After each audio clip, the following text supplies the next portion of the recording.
Remember the story of Goldilocks? Not too hot, not too cold, everything just right.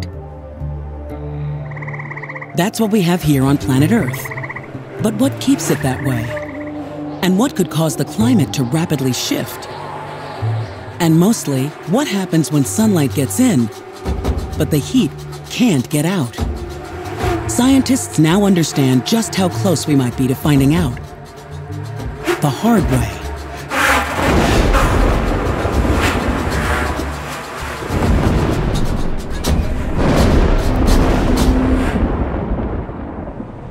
Stockholm, Sweden, 1895. Chemist Svante August Arrhenius calculates that gases produced by smokestack industries could dramatically warm the air. The temperature of the Arctic regions would rise about 8 or 9 degrees Celsius if carbonic acid increased 2.5 to 3 times. Carbonic acid is carbon dioxide, CO2, and it rose much more quickly during the 20th century than Arrhenius guessed, partly because of humanity's obsession with the internal combustion engine. Now, Earth has not warmed as much as Arrhenius predicted, but the science Arrhenius set in motion is poised to impact human society as much as Einstein's work on the atom. Many climate scientists are now strongly suggesting civilization really needs to go on a low-carbon diet. It's time to rethink the relationship between our machines and the sun, because methane, CO2, and a few other industrial gases trap heat in roughly the same way as a greenhouse. The transparent air lets most sunlight through. About 30% is bounced back into space by the atmosphere itself, Earth's surface, clouds, and particles in the air. Bright snow reflects. Ocean and land mostly absorb, and the sun-warmed Earth, in scientific terms, shifts the visible and near-infrared radiation to mid-infrared thermal radiation. But greenhouse gases grab that thermal radiation, echo some of it back down to the ground, and the heat gets trapped. The precise scientific situation is also made cloudy by, well, clouds. Thick, low-hanging clouds reflect sunlight back into the cosmos, but thin clouds high up can actually warm the Earth by trapping heat, just like a greenhouse gas. Push the greenhouse temperature up to the point where there isn't enough liquid water to bind carbon back into the surface rocks, and you get the planet Venus.